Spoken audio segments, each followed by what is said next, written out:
Representing Harmony Heartland Region 4, Lady a Cappella.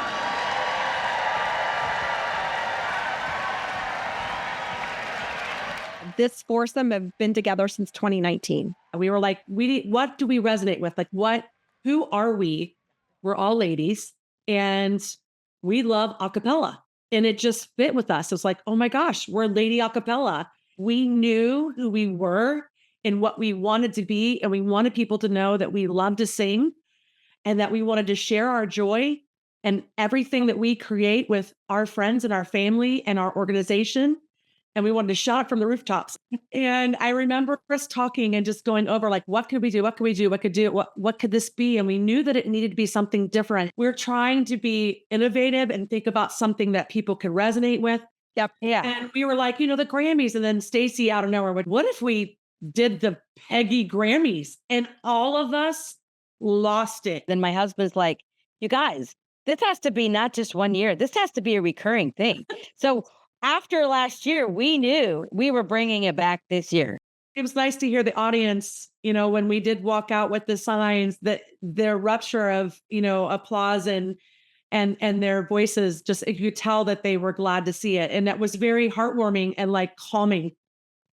I think one of the biggest things that we had kind of our motto, I guess, the last couple months or so leading into international was to really just share our joy, share our friendship, and have that shine to our audience. And what I love about our last two packages is like there were so many little nuances that just came organically because we have so much fun that there's these little things like Stacy and Gretchen look at each other. That was something that they just did that we thought was funny. And then that became like a huge thing afterwards that we never had planned on being super funny. It was just something silly things that we do because we love each other and have so much fun during rehearsal that fortunately was conveyed on stage. And that's, that was our job. We said, we need to share the joy that we have with each other. This year, Deidre, I watched the video and it makes me laugh every time when we say, Rogers and Hammerstein couldn't be with us tonight. And then I say, because they're decomposing. And then you walk up to sing the ballad and you go, I mean, you can't even help it. Like, I don't remember doing that. Oh, baby. Sing, sing, sing, sing. Everybody start to sing. Yeah, now you're singing with us. And I think we sat down and we were like, what about Sing, Sing, Sing? And like, so you found that recording, which was based on Andrew Sister's version of it. Gretchen's real good at finding things like that. She's like, what about this? Like this treatment of this song that we already know. And we loved that. We sent it to Patrick McAlexander, who just knocked it out of the park. And he's a good friend and a wonderful arranger. And we started learning that quickly. So we did. If I loved you, words wouldn't come in an easy way. Round in circles I go, round I go.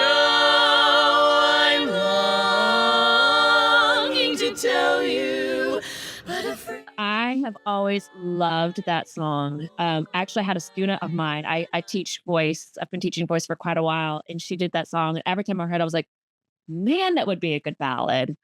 So we reached out to Cole Kitzmiller, and he arranged it because it's already been arranged before, but we just wanted something a little more fresh and made for us. And he did an amazing job. And we wanted something that was kind of like the Barbra Streisand version. If we ever listen to that, you really need to, because it's this awesome high note at the end. We're like, we need to do that. So it's a little based off of that version. And just the song itself has a beautiful message. It's not sad, it's happy. So we wanted to do something that, again, exuded joy. Yeah, and we all watched and analyzed the actual video from the movie Carousel and that whole attitude of the youth and the flirtatiousness of it, and tried to go from that. Please go a little slower. Find yours and let me show you how. It's going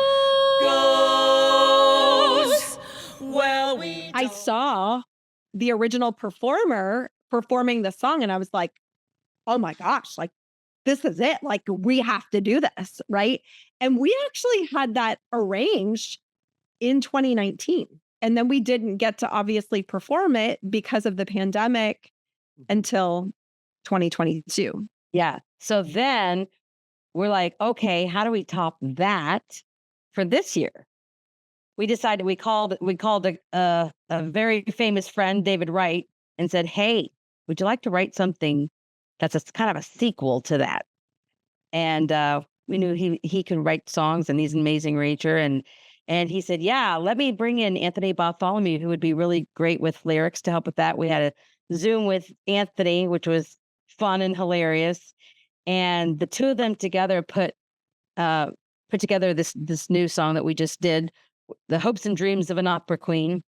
And that was, wow, just crazy to learn and so fun. It was like, oh my gosh, I am so excited that I get to sing this I get to sing all of my favorite art forms in one song.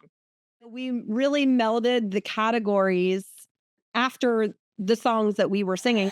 Our next award is for Best Arrangement of a Song that has 3 words in the title. That's kind of the beauty of the award show, right? Is that you can pick your music and then fit your categories to your music. Again, we put a little twist on it with the good help of Eddie Holt, is to make the categories, at least a few of the categories, have a little bit of fun to them. And I think what I loved is that, yeah, I felt like one of the reasons why I had so much fun was because I felt like the audience was having so much fun. We were just it felt like a big party together. And I remember holding Stacy's hand and seeing the reaction and just like, wow, like that for me is winning right there. And then the audience response was just so heartwarming. I mean, I didn't even know how to react because I was overwhelmed with gratitude for that. So that is the best feeling in the world. And it's not about somebody cheering for you. It's about the fact that we brought joy to somebody else's. Yeah. Yep. I know, right? I almost feel like I was in some other world when they were doing the call off. Because they just kept going and going and going. And then when they said second place dynasty, I thought, oh my word. It was just like, yeah, our music is going to define us. That's one of the things that I'm so super proud of too, is our music, and that we sing different genres and we have different things for people to experience and relate to, because at the end of the day, that's how they'll remember us.